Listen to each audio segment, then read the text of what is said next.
어떤 한 여자가 있었습니다. 이 여자는 거리의 장녀였습니다. 이 여자는 결혼을 해서 남편과 잘 살고 있었습니다. 그런데 직장 상사와 바람을 피우다가 직장에서 쫓겨납니다. 이 사실을 안 남편은 이 여자에게 이혼을 요구합니다. 이 여자는 그렇게 거리의 여자가 되었습니다. 그렇게 장녀 생활을 몇 년 하다가 몸에 이상을 느껴서 병원을 갔는데 자궁암 말기라는 판정을 받습니다.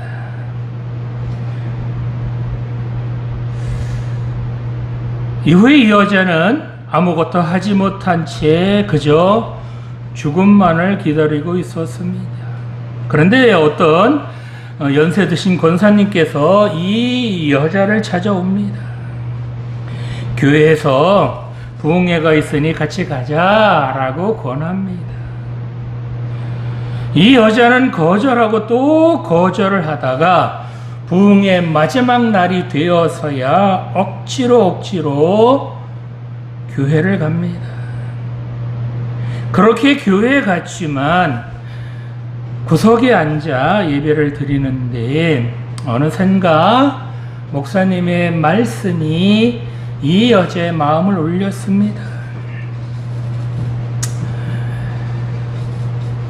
예배가 끝나갈 무렵에 목사님께서 나 같은 죄인 살리신을 함께 찬송하자 라고 합니다. 그렇게 함께 찬송을 부르는데 이 여자의 가슴 속에서부터 뜨거운 무엇인가가 확 들어오는 그런 느낌을 느꼈습니다. 그 순간 그동안 자기가 지었던 죄들이 하나 둘 생각나기 시작을 했습니다. 어릴 때 부모님에게 잘못한 것들로부터 시작을 해서 남편 몰래 바람을 피운 것까지 그동안 지은 죄들이 생각이 나서 그렇게 뜨거운 눈물을 흘리며 회개하고 또 회개를 합니다. 그렇게 예배가 끝나고 나서 이 여자가 화장실을 갔는데 뜨거운 피고름이 쏟아져 나옵니다. 그렇게 한참을 쏟아내고 나자 몸이 개운해졌습니다. 며칠 후에 병원을 갔는데 암이 다 사라졌다는 진단을 받게 되었습니다. 이 여자는 그 자리에 주저앉아 하나님께 감사 기도를 드립니다. 이렇게 변화를 받고 난 후에 이 여자는 지금 캄보디아 선교사로 나가서 그렇게 복음을 전하고 있습니다. 오늘 우리에게 주신 본문은 마가의 다락방에서 주님께서 제자들에게 약속하신 그 성령님을 이제 보내주시어서 제자들과 그곳에 모인 모든 사람들이 다 함께 성령 체험을 하고 난 후에 성도들의 삶이 이전과는 완전히 다른 삶으로 변화된 모습을 보여주고 있습니다. 자, 이렇게 성령 체험을 하고 나면 우리의 삶이 어떻게 변할까요? 신앙생활을 하려면 이 성령 체험은 꼭 필요할까요? 자, 성령 체험을 하고 난 후에 성도들의 삶이 어떻게 변했는지 본문을 통해 살펴보며 함께 은혜 충만한 시간이 되길 원합니다. 자, 첫 번째로 성령 체험을 하고 난 후에 이 교회는 바로 경건한 생활에 힘쓰는 그런 교회가 되었다는 것입니다. 본문 42절 말씀을 보겠습니다. 그들이 사도의 가르침을 받아 서로 교제하고 떡을 떼며 오로지 기도하기를 힘쓰니라. 아멘. 자, 주님께서 제자들에게 약속하신 성령님께서 오순절에 마가의 다락방에 모여서 성령을 기다리는 사람들에게 드디어 성령께서 임하셨습니다. 이들은 한 곳에 모여 있다가 다 성령 충만함을 받게 되었습니다. 오늘 본문을 보니까 이때 모인 성도들의 숫자가 3,000명이나 되었다고 합니다. 이렇게 성령 충만함을 받은 사람들이 제일 먼저 한 것은 바로 본문 42절에 나오는 것처럼 그들이 사도의 가르침을 받아 서로 교제하고 떡을 떼며 오로지 기도하기를 힘썼다고 합니다. 한글 성경으로 보면 이 교회 성도들이 오늘 본문 42절 끝에 나오는 것처럼 오로지 기도에만 힘쓴 것처럼 보이지만 본문을 헬라어 원어로 보면 기도에만 힘쓴 것이 아니라 사도들의 가르침을 받고 서로 교제하며 떡을 떼며 기도하는 일 모두에 힘쓴 것으로 그렇게 나옵니다. 왜냐하면 이 힘쓴다라고 하는 이 동사가 이 명사들에 다 걸려 있거든요. 자, 이렇게 성령 충만함을 받은 성도들은 바로 사도의 가르침을 받기에 힘썼다는 겁니다. 이처럼 성령 충만함을 받은 성도들은 사도들의 가르침을 받아서 말씀도 배우고 신앙 생활에 필요한 것들을 그렇게 배우게 되었다는 겁니다. 성령 충만함을 받게 되면 자칫 말씀을 가르치는 그런 사도들을 무시하기가 쉽습니다. 왜냐하면 자기가 체험한 그 성령 체험만을 최고로 여길 수 있기 때문입니다. 그러나 이 당시 성도들은 그렇게 성령 충만함을 받고 난 후에도 사도들의 가르침을 받으려고 그렇게 애썼다는 것입니다. 자, 그렇다면 사도들은 이 당시 무엇을 성도들에게 가르쳤을까요? 사도들은 자신들의 개인적인 생각이나 개인적인 철학을 가르친 것이 아니라 오직 예수님의 생애와 구원 사역, 즉 복음만을 가르쳤다는 것입니다. 사도들은 하나님께서 주신 사도의 권위로 말씀을 가르쳤고 성도들은 이 사도들의 권위를 인정하고 그 가르침을 따랐다는 것입니다. 이처럼 오순절 성령 강림 후에도 사도들이 가장 치중한 것은 성령 충만을 받아라, 성령 받아야 된다라고 하는 성령 받는 것을 강조한 것이 아니라 바로 말씀을 올바로 가르치는 것이었습니다. 성령 운동만을 강조하거나 특정한 은사만을 최고로 여기지 않았고 오히려 하나님의 말씀을 먼저 가르쳤다는 것입니다. 이것은 교회에서 너무너무나도 중요합니다. 지나친 은사주의는 자칫 신비주의로 빠지기가 쉽고 또한 기초가 튼튼하지 못한 그런 모래 위에 지은 집 같아서 쉽게 무너질 수 있습니다.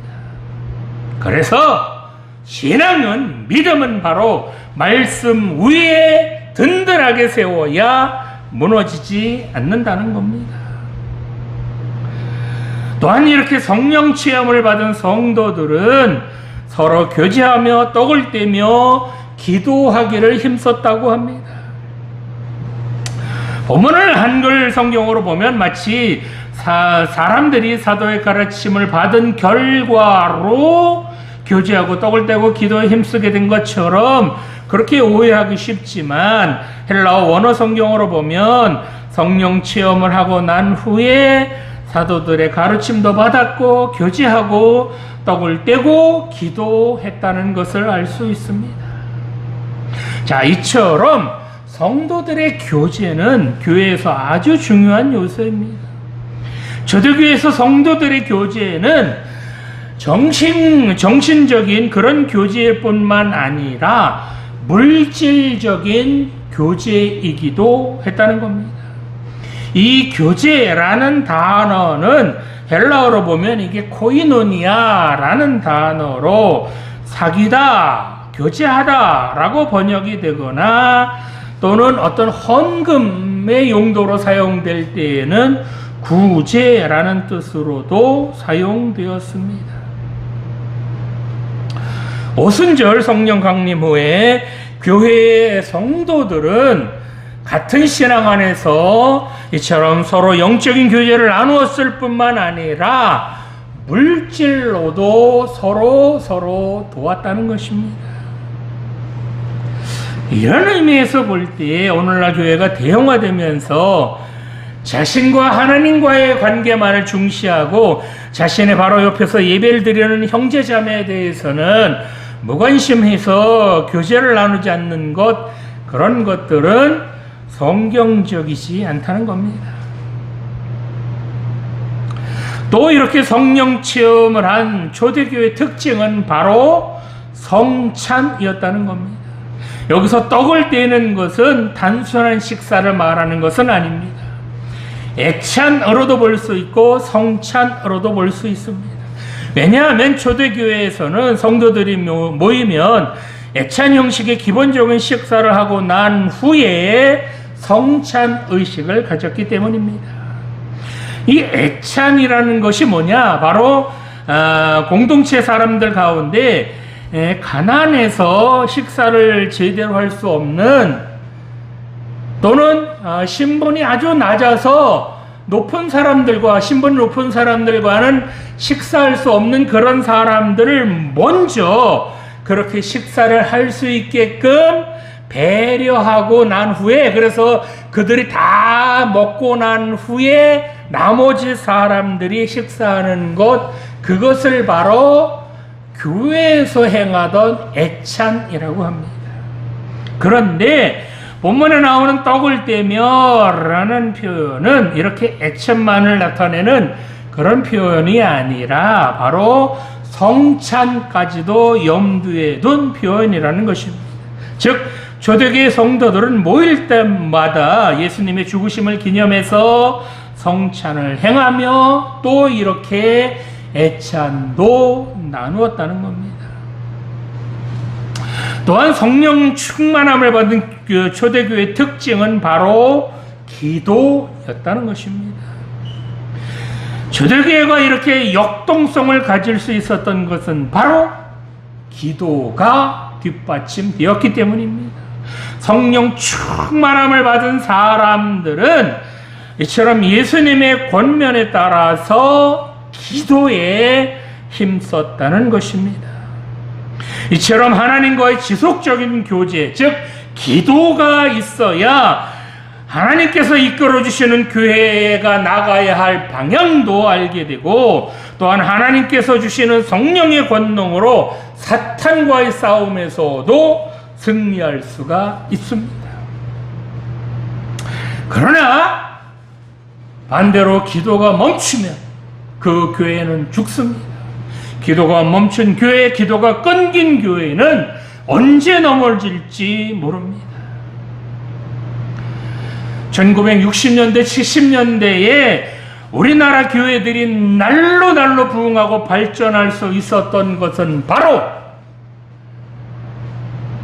새벽마다, 저녁마다, 수요일마다, 금요일마다 교회에서 또는 산에서 그렇게 하나님께 부르짖어 기도하는 기도가 있기 때문에, 그렇게 기도했기 때문에 한국 교회가 부흥하고 발전할 수 있었다는 겁니다.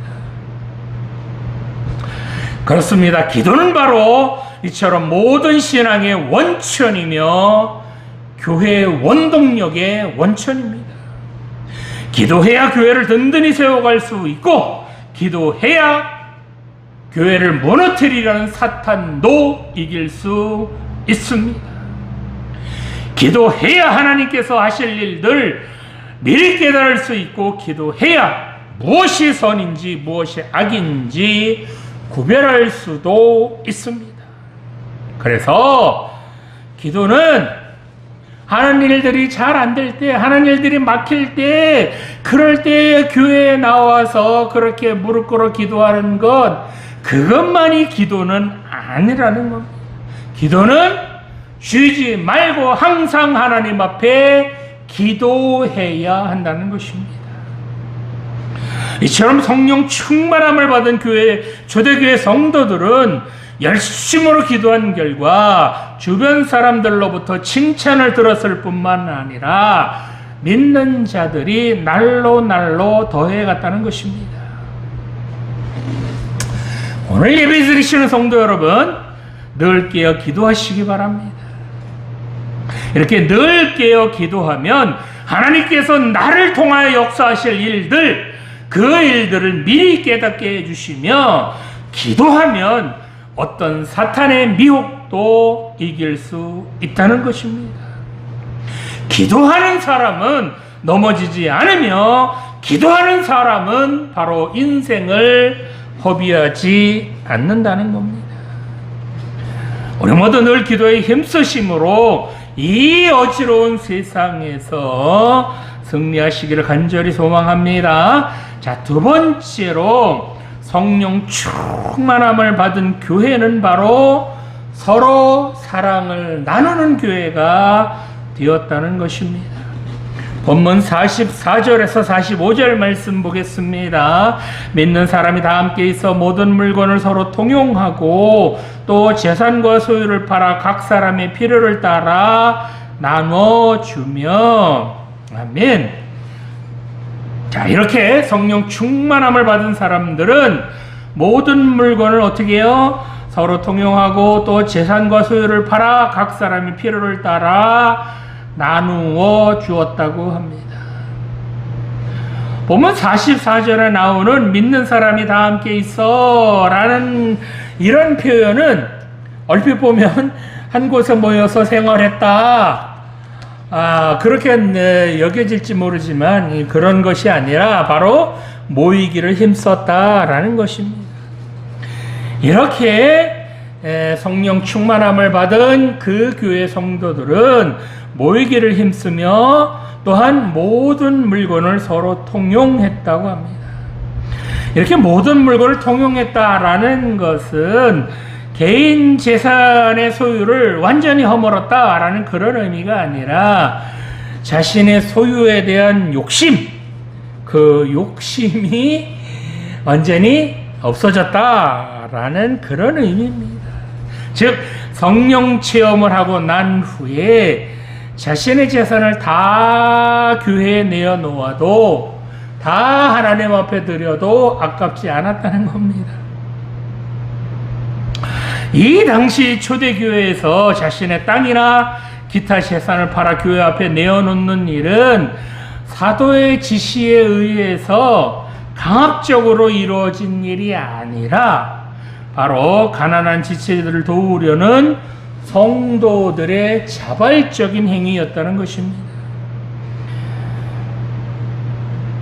자, 이것을 흉내낸 공산주의자들, 그들은 강제적인 폭력에 의해서 그렇게 재산을 공유하는 것과는 전혀 다른 그런 교회의 모습으로, 공산주의는 초대 교회와는 달리 개인의 자발성을 전혀 무시하고 모든 재산을 무조건적이고 강제적으로 공유화했습니다. 따라서 공산주의자들에게는 모든 자본의 국유화라는 인간적인 목표만 있었을 뿐, 가난한 자들을 향한 자발적인 사랑이나 공동체를 인도하시는 하나님에 대한 신앙은 결여되어 있었다는 겁니다.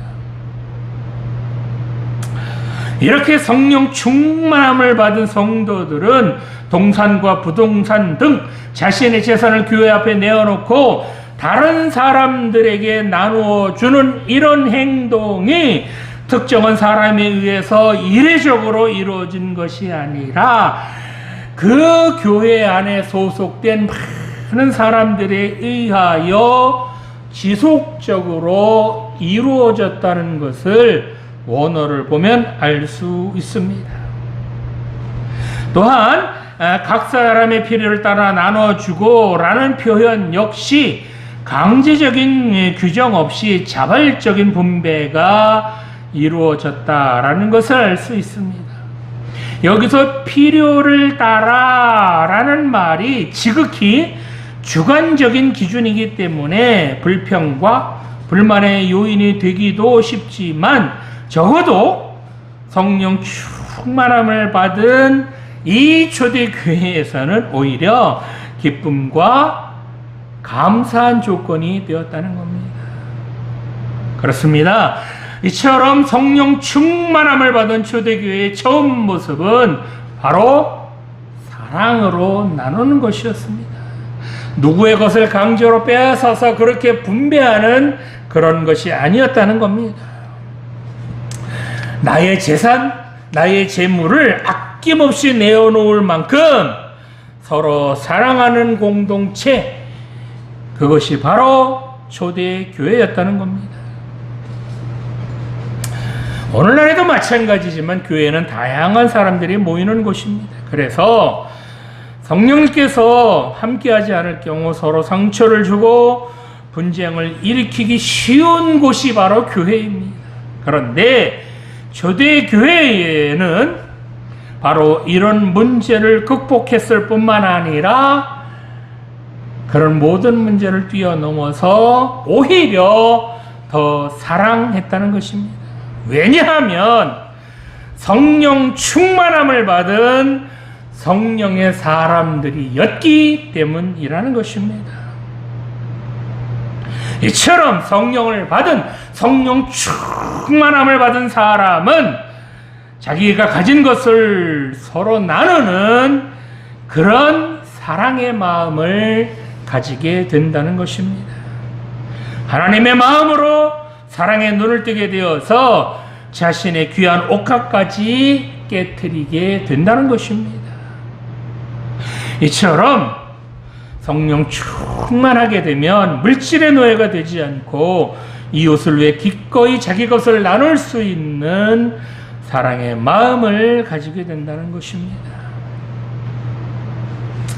그렇습니다. 성경에서 말하는 원칙은 바로 나눠주면 하나님께서 채워주시고 내 것을 비우면 하나님께서 차고 넘치게 부어주신다는 겁니다. 주님께서는 명한대로 하였다고 종에게 살해하겠느냐? 라고 말씀하셨습니다. 오른손이 하는 일, 왼손이 모르게 하는 것, 그것이 바로 진짜 사랑을 나누는 것입니다.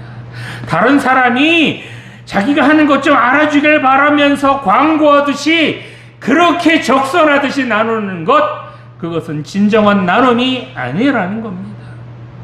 뿐만 아니라 무엇을 더 받으려고 그렇게 나누는 그런 마음도 오히려 그것이 독이 된다는 겁니다. 이건 성령 충만함을 받지 못한 사람들이 하는 그런 짓이라는 겁니다. 이렇게 나누는 것은 나누고서도 복을 받지 못한다는 겁니다.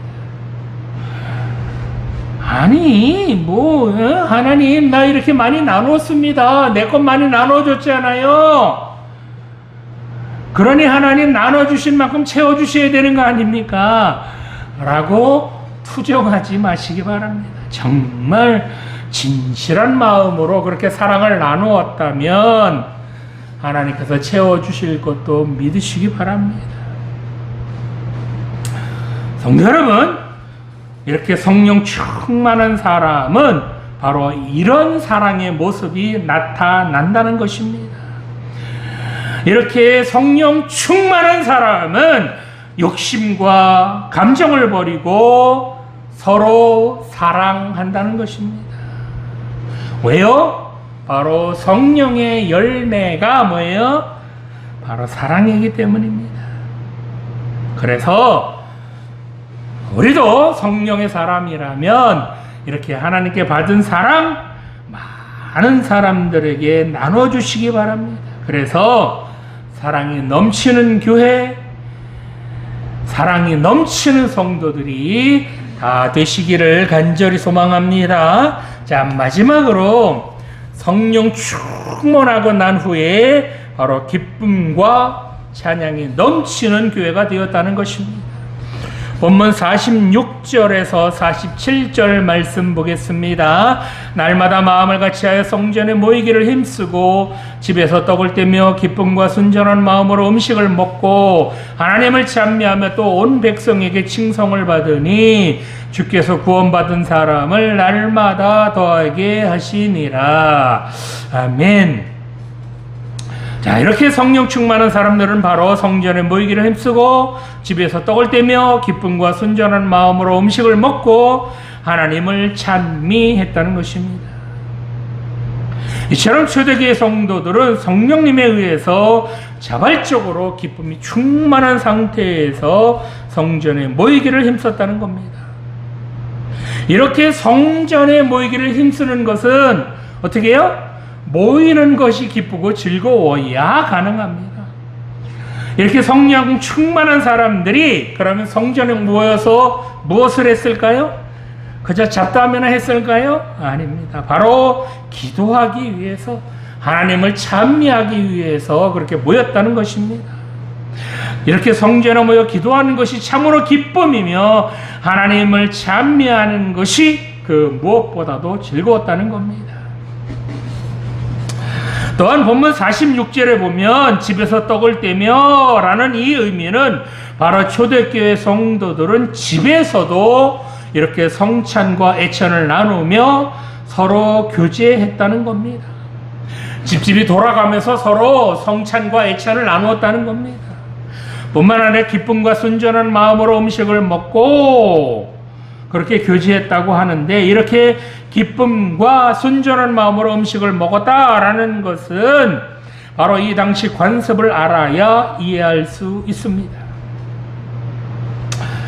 이 당시 공동체의 식사 습관은 바로 부자는 부자대로 따로 상을 받았고, 가난한 사람들은 가난한 사람대로, 신분이 높은 사람들은 신분이 높은 사람들대로, 신분이 낮은 사람들은 신분이 낮은 사람들대로 각자 따로따로 그렇게 상을 받았다는 겁니다.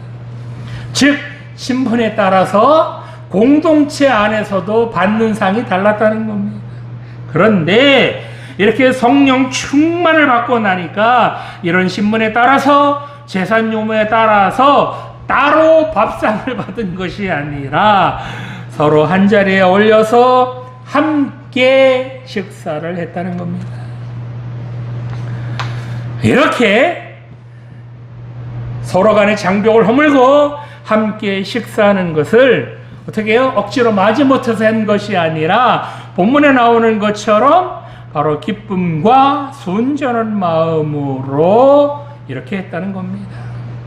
또한 이렇게 성령 충만함을 받고 난 후에 이 성도들이 뭐 했다고요? 하나님을 찬미했다고 합니다. 이 찬미라는 단어는 헬라어로 보면 이게 아이네오라는 단어로 하나님을 기쁘게 찬양하는 것, 전심으로 하나님을 찬양하는 것을 말합니다.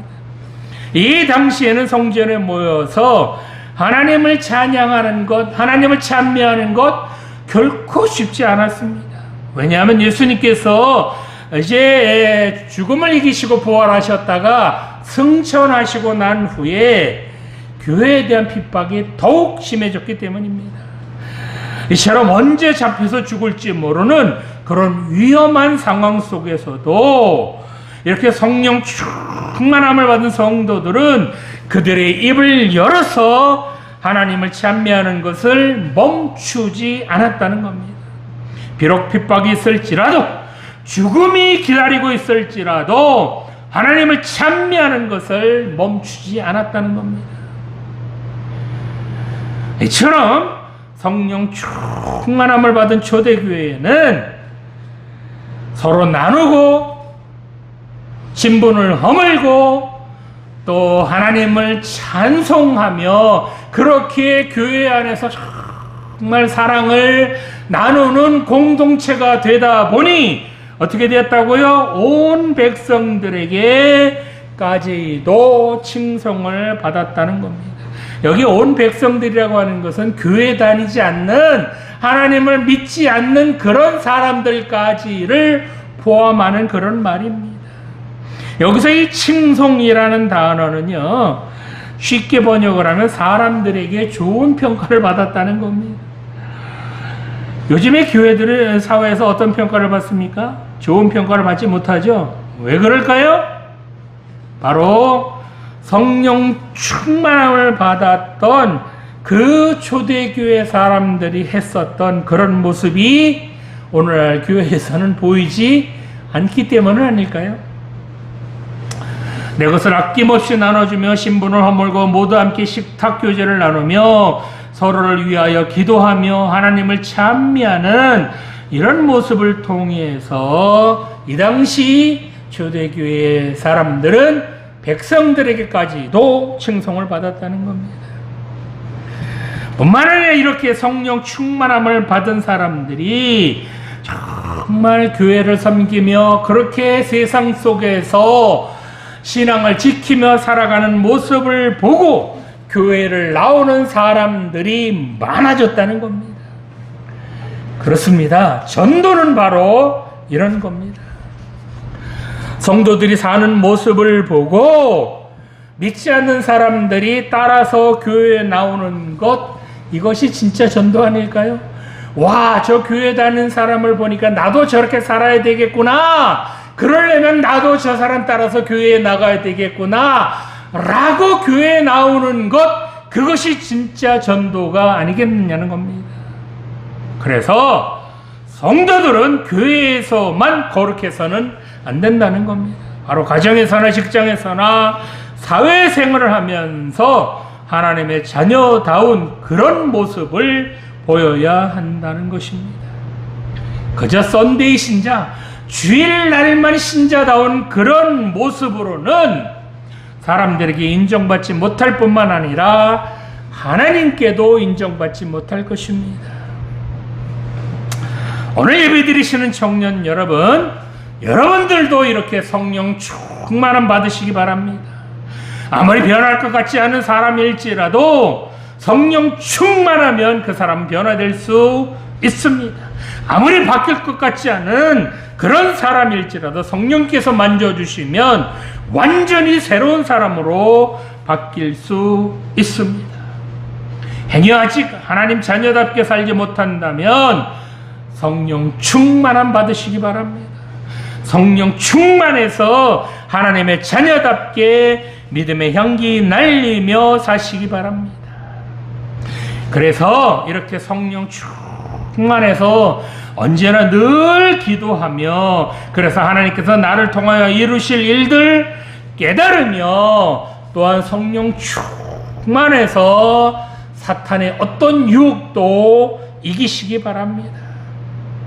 내 것만을 엉켜쥐고 그렇게 살지 마시고 내 것도 나누며 그렇게 사시기 바랍니다. 성경의 진리는 뭐라고요? 나눌 때 채워주시고 비올 때 차고 넘치게 부어주신다는 것, 그것이 바로 성경의 진리라는 것 믿으시기 바랍니다. 우리 모두 성령의 사람이 되어서 하나님 앞과 사람 앞에서 부끄러움 없이 그렇게 사시길 바랍니다. 기도드리시겠습니다. 지금도 살아계신 하나님 아버지, 우리 모두 성령 충만함 받아서 경건한 믿음 생활하게 하여 주시옵소서. 기도하기에 늘 힘쓰게 하여 주시고 늘 말씀 붙들고 살아가게 하여 주시옵소서. 뿐만 아니라 서로 사랑을 나누게 하여 주시옵소서. 성령 충만함 받아서 그동안 미워했던 마음들 다 녹여주시고 원망했던 것들도 다 사랑으로 바꾸어 주시옵소서. 불평 원망할 것이 아니라 늘 하나님을 찬미하게 하여 주시옵소서.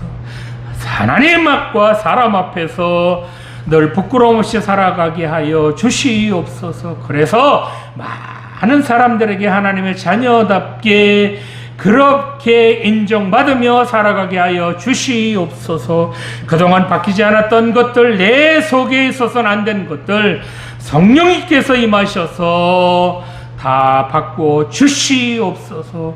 나 자신을 죽이며 다른 사람들을 힘들게 하는 내 속에 있는 더럽고 추한 것들 다 바꾸어 주시옵소서. 그래서 성령의 사람으로 거듭나게 하여 주시옵소서. 감사드리며 예수님 이름으로 기도드립니다. 아멘.